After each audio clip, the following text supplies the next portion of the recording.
10세에 이스라엘의 초대 왕이 됐다고 합니다. 그리고 왕이 되어 이스라엘을 다스린 지 2년 만에 중요한 사건 하나가 발생하는데 그걸 소개하고 있습니다. 사울의 운명에 결정적인 변수가 된 한 사건. 어떤 것이었습니까? 본문을 보십시오. 사울이 왕이 된 지 2년째 되던 해 어느 날 사울의 아들 요나단이 군사 1000명을 이끌고 블레셋을 기습합니다. 블레셋 군대가 가만히 있지 않죠. 당장 막강한 군사력을 앞세워서 이스라엘을 침공했습니다. 병거가 3만, 마병이 6천, 일반 백성들은 해변에 모래같이 많았다고 합니다. 그러자 이스라엘 군사들이 기겁을 해서 떨다가 하나둘 도망치기 시작했습니다. 오늘 우리가 함께 본 본문 6절을 보면 위급한 나머지 굴과 수풀과 바위 틈, 은밀한 곳, 웅덩이에 숨기도 했다고 합니다. 너무 많은 블레셋 군대가 이스라엘을 침공하기 위해 대오를 가다듬고 있었기 때문에 블레셋 군대에 비하면 말도 안 되는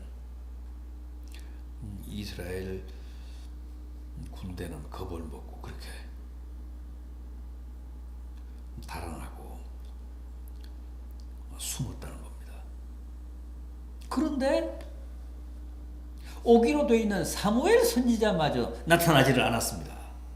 빨리 와서 하나님께 번제를 드리며 이스라엘 군대에 힘을 실어줘야 하는데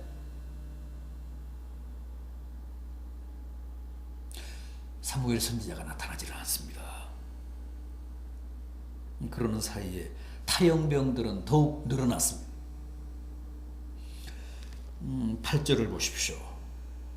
사울은 사무엘이 정한 기한대로 이레 동안을 기다렸으나 사무엘이 길갈로 오지 아니하매 백성이 사울에게서 흩어지는지라. 그래서 사울이 어떻게 했다고요? 이어지는 9절 말씀을 보면 자기가 제사장을 대신해서 사무엘을 대신해서 번제를 드렸다는 겁니다. 그런데 그 번제를 드리고 제사를 마무리하려는 시점에 드디어 사무엘 선지자가 나타났습니다. 당황한 사울이 사무엘에게 뭐라고 했습니까? 11절을 보십시오. 사울이 이르되 백성은 내게서 흩어지고 당신은 안 오고 블레셋 대군은 우리를 치기 위해 mikmat으로 다 모여 있어서 급한 나머지 내가 여호와께 은혜를 구하기 위해 부득이 번제를 드렸다고 했습니다. 얼마나 그럴듯합니까? 사실 다 이해가 되는 변명이잖아요. 군사들은 겁을 먹고 대오를 이탈해서 달아나고 당신은 약속한 날짜에 오지 않고 블레셋 군대는 오늘이라도 당장에 쳐들어올 기세고 그래서 불안하고 급한 나머지 내가 번제를 드렸으니 이해해 주십시오. 용서해 주십시오. 그럼에도 사무엘 선지자가 뭐라고 합니까? 본문 13절 이하를 보십시오. 사무엘이 사울에게 이르되 왕이 망령되이 행하였도다. 왕의 하나님 여호와께서 왕에게 내리신 명령을 지키지 아니하였도다. 그리하였더라면 여호와께서 이스라엘 위에 왕의 나라를 영원히 세우셨을 것이거늘 지금은 왕의 나라가 길지 못할 것이라. 여호와께서 왕에게 명령하신 바를 왕이 지키지 아니하였으므로 여호와께서 그의 마음에 맞는 사람을 구하여 여호와께서 그를 그의 백성의 지도자로 삼으셨느니라.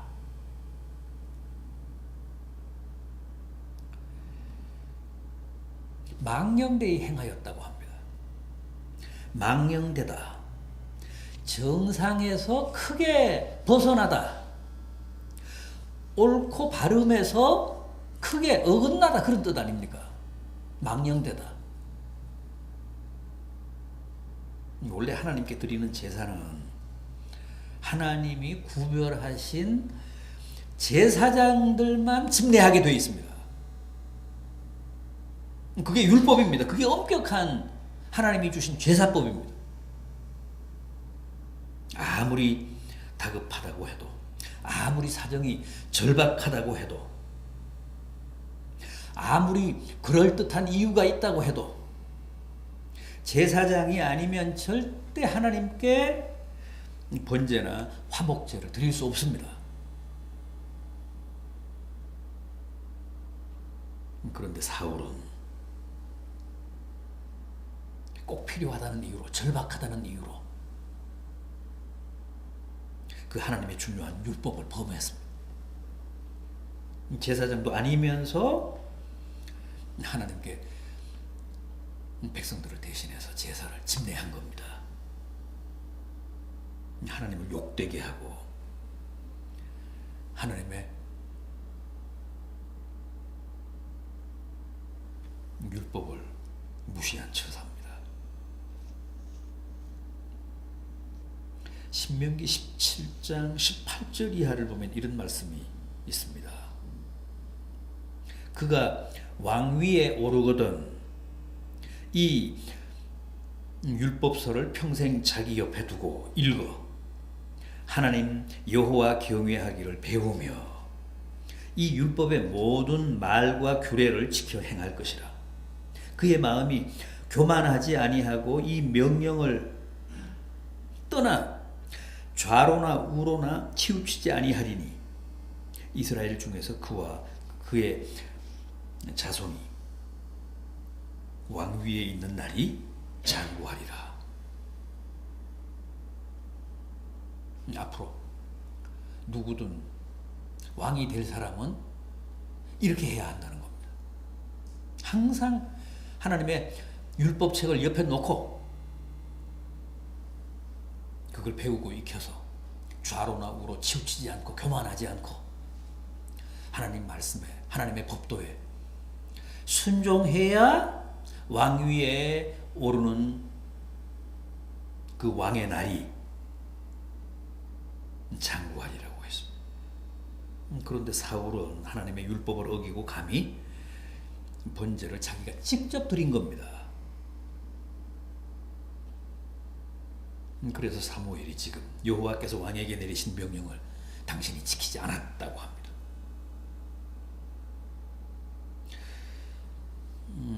오늘 이 본문 바로 앞장 12장도 보면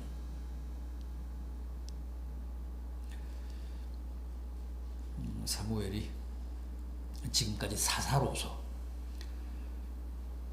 이스라엘 백성에 대한 지휘권을 행사해 왔는데 사울 왕에게 그 권력을 이양하면서 그 권세를 이양하면서 마지막으로 당부한 말씀 가운데 이런 게 있습니다. 12장 13절 이하를 보십시오. 12장 13절 이하. 사무엘이 사울과 이스라엘 백성들에게 마지막으로 당부한 말씀인데, 이제 너희가 구한 왕, 너희가 택한 왕을 보라. 여호와께서 너희 위에 왕을 세우셨느니라. 너희가 만일 여호와를 경외하여 그를 섬기며 그의 목소리를 듣고 여호와의 명령을 거역하지 아니하며 또 너희와 너희를 다스리는 왕이 너희의 하나님 여호와를 따르면 좋겠지만은 너희가 만일 여호와의 목소리를 듣지 아니하고 여호와의 명령을 거역하면 여호와의 손이 너희의 조상들을 치신 것 같이 너희를 치실 것이라. 너희와 너희를 다스릴 왕이 하나님을 따르면, 하나님의 율법을 존중하고 순종하면 복을 받겠지만 하나님의 명령과 그 계명을 거역하면 여호와의 손이 너희와 너희 왕을 치실 것이라는 거예요.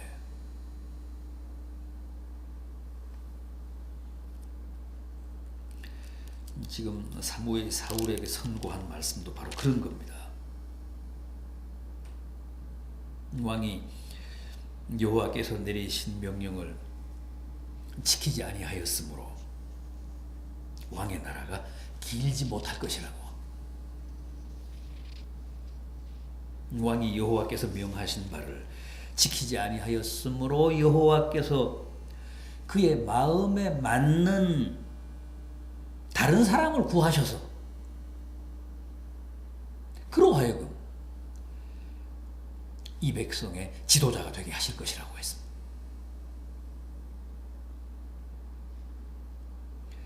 역대하 26장에도 보면 우시야 왕이 나라가 강성해지자 마음이 교만해서 어떻게 했습니까? 성소에 들어가서 자신이 직접 향단에 분향을 합니다. 그러다가 저주를 당했잖아요. 저주를 받았잖아요. 당장 나병이 발병해서 죽는 날까지 나병 환자로 살다가 세상을 떠났습니다.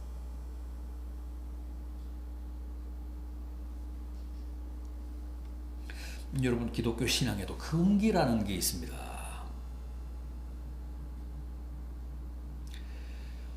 깨거나 범해서는 안 되는 하나님의 계율이 있습니다. 하나님은 항상 그런 금기를 통해서 우리의 순종을 시험하십니다. 혹은 우리가 교만한가 겸손한가를 확인해 보십니다.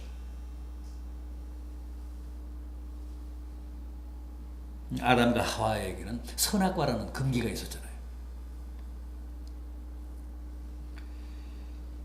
그런데 그들은 그걸 범하고 깼습니다. 하나님의 계명을 범했습니다.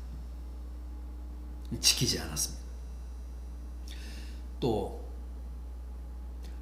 그들이 교만한 사실을 하나님이 그 사건을 통해 확인하셨습니다.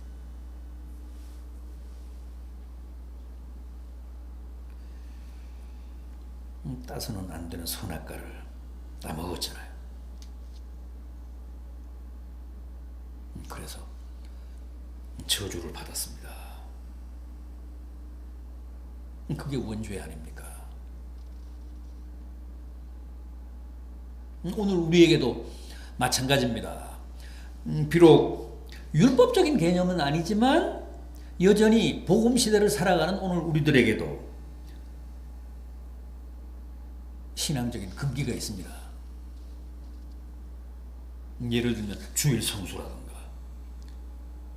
공예배라든가 11조라든가 그런 것들은 이 시대에도 우리에게 금기입니다. 범에서는 절대 이로울 게 없습니다. 또 잘 지키면 한없이 복되고 은혜롭습니다. 인류의 조상 아담이 금기인 선악과를 범해서 실패했듯이 이스라엘의 초대왕 사울도 결국은 하나님의 율법을 범해서 금기를 범해서 실패한 왕으로 기록이 되었습니다. 하나님이 그를 대신에 당신 마음에 맞는 사람을 뽑아 다시 이스라엘의 지도자로 삼겠다라고 말씀하신 대로 하나님 마음에 들었던 다윗을 제1의 왕으로 세우시지 않습니까? 그런데 또 그 다윗을 사울이 시기해서 결국은 더 큰 화를 자초하잖아요.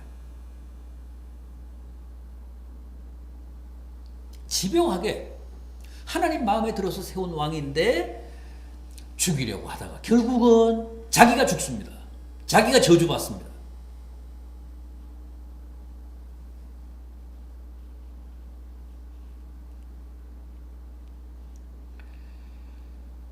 금기를 깨지 맙시다. 범하지 말고 잘 지키라고 우리에게 분부하신 금도들 존중하며 힘껏 지킵시다. 그래서 사울처럼 하나님의 진노나 형벌이 아니라